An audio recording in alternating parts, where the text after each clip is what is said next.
Yo guys, welcome back to another video. Today we have another Chelsea news today video with three stories, a little bit of three stories. Hakimi, personal terms, apparently agreed. Second of all, two inquiries about two different players. One also playing alongside Inter Milan and one a defender from Paraguay actually. It's an interesting one, you probably ain't heard of him. But let's get into it, starting off with Akraf HAKIMI personal terms. Now Chelsea obviously bid for Akraf HAKIMI yesterday.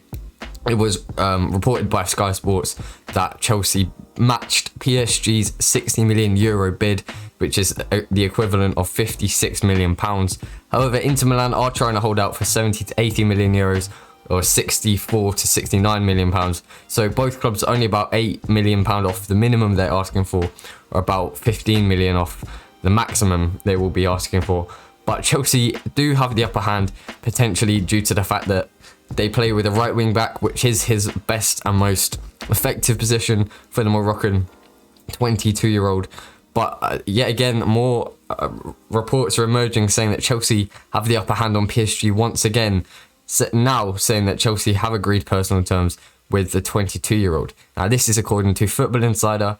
Now I'm not too sure on how trustworthy this source is. I've got more subscribers than their YouTube channel. Don't mean to flex. I'm sorry, I don't mean to flex, but I've got more subscribers than their YouTube channel. And they don't say what the personal terms are, or how long the contract will be, or what wages he'll be getting. So how are you meant to know that they've agreed personal terms if you don't know what they are? That's the only query for me. But if this is true, then Chelsea may be looking like the most likely destination for Akraf HAKIMI. And there was also a picture with Didier Drogba a few years back, which is quite cute. I don't know. But Chelsea look like they have the upper hand on PSG twice now. So Chelsea are definitely leading the race personally for Akraf HAKIMI. They play his position. They've now signed or agreed personal terms. And now it's just between, if Inter Milan do accept the bid, 56 million pounds, it'll be up to Akraf HAKIMI to decide which club he goes to. And like I said, personally, I'd go Chelsea. But go and check out yesterday's video if you want to see more in depth on that. Leading on to the second story, actually fits very well. Akraf HAKIMI has the agent who goes by the name of Alejandro Camano. And during an interview, or during a conversation between the Blues and Alejandro Camano, Hakimi's agent, FC Inter News, once again, FC Inter News have reported that the Blues brought up Lato Martinez in the conversation due to the fact he is under the same agency as his teammate Akraf HAKIMI.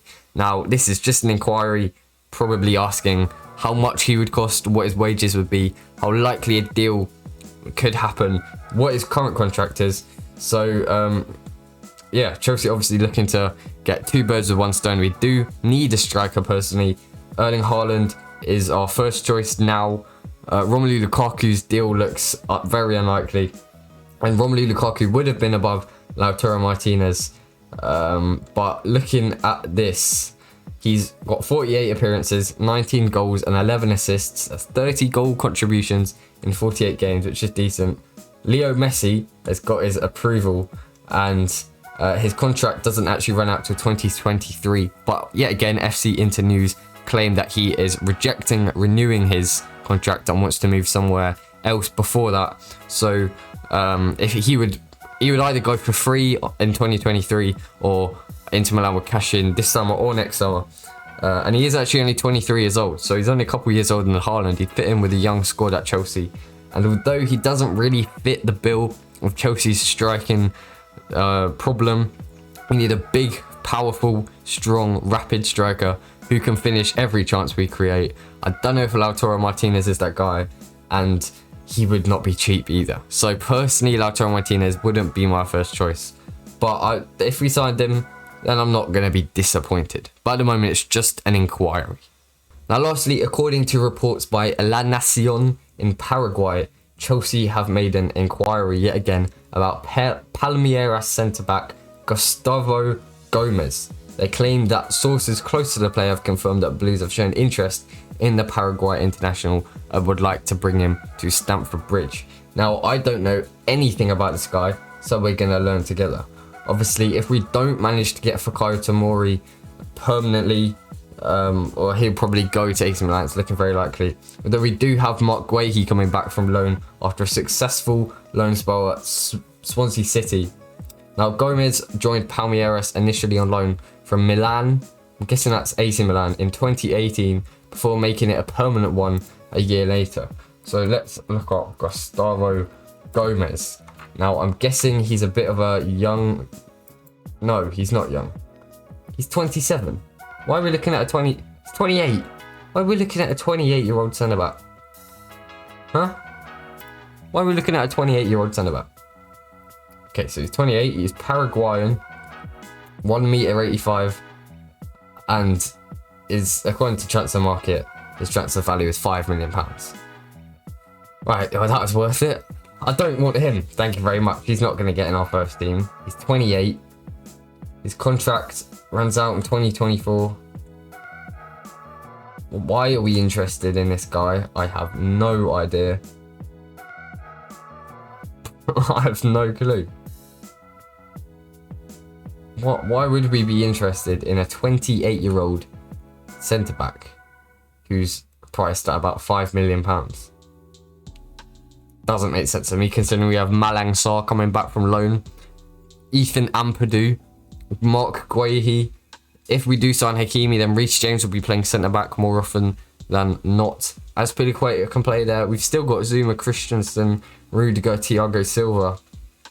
And we're looking to maybe offload one of them, sign a Sula or a Varane. So Gustavo GOmez, no thank you. I'm sorry, you seem like a nice chap, but I don't want you at my football club. Anyway, that is all for today. Thank you very much for watching. Like the video if you enjoyed it, subscribe if you're new around here. Thanks once more for watching. Euros starts tomorrow. Belgium, no, it's not Belgium, is it? It's Turkey versus Italy. I'm calling it Turkey. Turkey could win the Euros. They don't concede. They have a brilliant midfield. They can choose 3 out of Barella, Locatelli, Jorginho, Verratti. And they have Immobile to score the goals. They've got Berardi, Insigne. It's mental.